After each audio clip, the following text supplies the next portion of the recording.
কদিন বাহাদুরি দেখাবি, মরবি তো তুই, মরবি না। আজকের তো বড় লোকের প্রতি আমার ঘেন্না ধরে গেল। বড় লোকের সবকটা বড় লোক একই রকম, যাদের টাকা পয়সা সব বড় লোকেরা এরকম। গরিব মানুষের বিনা অন্যায় মারে, বিনা অন্যায় একটা দোষারোপ করে। গরিব মানুষের মানুষ না, না বড় লোকরা সব বড়। হ্যাঁ, বিএনপি এখনো ক্ষমতায় আসেনি, তাই এক্ষুনি এই মানে অত্যাচারটা, আর যদি বিএনপি ক্ষমতায় আসে তাহলে আর মানে দেশে থাকা যাবে না। আমি একজন প্রতিবন্ধী, এই অটো চালাই, ঢাকা শহরে অটো চালাই, এই প্রতিবন্ধী পোশাক, আমি একটা প্রতিবন্ধী মানুষ। একটু আগে আজ শুক্রবার নামাজ পড়তে আসবো বলে আমি গাড়ি চালানো বাদ দিয়েছি, যে আমি আসতেছি, আমার গাড়ির চার্জও কম। তো একজন এসে বলতেছে যাবে ওই পারে, আমি বললাম মামা আমার গাড়ির চার্জ নেই। বলতে কেরাম বলি চার্জ দিই গাড়ি, তাই বলে গাড়ি দুটো আনলাম, মামা গাড়ি টানবে না, চার্জ নেই। ইচ্ছাদি মতন মানে ইচ্ছাদি মতন আমার মারছে, আমার ইচ্ছাদি মতন মারছে আমার ধরি।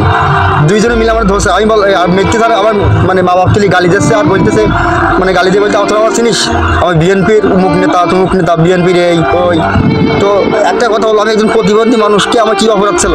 আমি গাড়ির চার্জ নেই, আমার গাড়ির চার্জ নেই। আমি বললাম মামা গাড়ির চার্জ নেই, আমি যাবো কীভাবে? আমার ইচ্ছাদি মতন মারবে।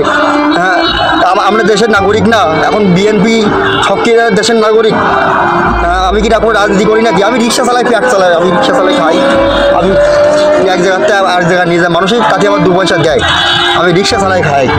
তাই এটা কেমন অপরাধ? আমার গাড়ির চার্জ নেই, তার জন্য আর মারতে হবে? বিএনপির এতই ক্ষমতা হয়ে গেছে, মারতে হবে? আমরা দেশের নাগরিক না। বিচার দেবো কার কাছে? আল্লাহর কাছে বিচার দেবো? আল্লাহ দুনিয়ায় নেই, আল্লাহ দুনিয়ায় নেই। আল্লাহ যদি দুনিয়ায় থাকতো বিচার হতো। আজকের থেকে শুক্রবার নামাজ পড়া বাদ দিলাম, নামাজ পড়তে এসেছিলাম তো নামাজ পড়া বাদ, জীবনে আর নামাজ পড়বো না, আর জীবনে নামাজ পড়বো না। নামাজ পড়বো কী করতে? মুসলমানই কিলাম, যদি আল্লাহর বিচার না পাইতো মুসলমানই কিলাম। বিনা অন্যায় কি মারবে, বিনা এতে হবে। যাদের টাকা পয়সা, যারা বড় নেতা, তার গা হবে জয়। হ্যাঁ, বিএনপি বড্ড পাওয়ার হয়ে গেছে, এখনও ইলেকশন জিতেনি, এখনও ইলেকশনে জিততে হয়নি, এক্ষুনি এত পাওয়ার। ইচ্ছাদি মতন মারতে হবে। হ্যাঁ, আমরা রিক্সা চালাই, আর ইচ্ছাদি মতন মারতে হবে। আল্লাহ তোকে বিচার করবে না, কারণ আল্লাহ নেই দুনিয়ায়। বড় লোক না, বড় লোক গরিব মানুষের ধীরে ধীরে মারতে খুব ভালো লাগে না? টাকা পয়সা আছে, ওরা রিক্সা চালায়, খাওয়া, ওরা মানুষ না। ইচ্ছা তো মারতে হবে না?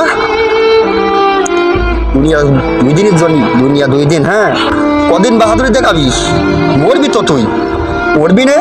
আজকের তো বড় লোকের প্রতি আমার ঘেন্না ধরে গেল। বড় লোকের সবকটা বড় লোক একই রকম, যাদের টাকা পয়সা সব বড় লোকেরা এরকম। গরিব মানুষের বিনা অন্যায় মারে, বিনা অন্যায় একটা দোষারোপ করে। গরিব মানুষের মানুষ না, না বড় লোকরা সব বড়। হ্যাঁ, ইচ্ছাদি মতন মারবা। বিএনপির নেতা হয়ে যাও, বড় বড় নেতা হয়ে যাও।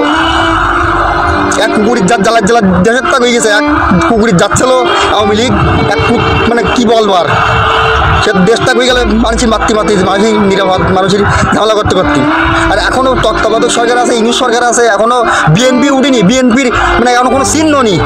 তাই এখন এই পাওয়ার, যদি বিএনপি ক্ষমতায় আসে না, তাহলে আমরা গরিব মানুষ সাথে বাঁচতে দেবে না। কারণ বিএনপি হয়ে কী হবে? যদি মানুষের সাধারণ মানুষের যদি মারে, তাই সে ধরনের বিএনপি করে লাভ কী? যদি মানুষের যদি মারতে হয়, বড় নেতা পরিচয় দেবা, বিএনপির নেতা পরিচয় দিয়ে মারবা, বড় নেতা পরিচয়। হ্যাঁ, আমরা গরিব মানুষ, আমরা মানুষ না, না। বিচার কার কাছে দেবো? আল্লাহর কাছে বিচার দাও না। আল্লাহ বলে দুনিয়ায় কিছু নেই। ওই থাকতো এক আওয়ামী লীগ মানে পুকুরের জাত জ্বালা গেছে, তার কোনো বিচার করলো না আল্লাহ। আর এই বিএনপি এখন উঠেনি, তাই এই সমস্যা করতেছে। আল্লাহর বিচার করবে না, আল্লাহ বলে কিছু নেই। আর জীবনে নামাজ কালাম পড়বো না, কেজন্য নামাজ কালাম পড়বো? আল্লাহর বিচার নেই। আমার প্রতিবন্ধী মানুষ, আমি প্রতিবন্ধী মানুষ। প্রতিবন্ধী মানুষই আমি কি অপরাধ করেছি? আমার গাড়ি চার্জ নেই, আমি বলিস মামা আমার গাড়ি চার্জ নেই, যাচ্ছে আমার ইচ্ছাদি মতন মারবে। নিজে হাঁটতে পাইনি, চড়তে পাইনি, পেটের ভিতরে 44 কেজি নাড়ি কেটে ফেলে যাবা নিজে। আমি ঠিক মতো 2 ভাতও খাইতে পারিনি। আমি কোনো বেশি কথা বললাম না, কোনো কালমুখ না, ইচ্ছাদি মতন মেরল।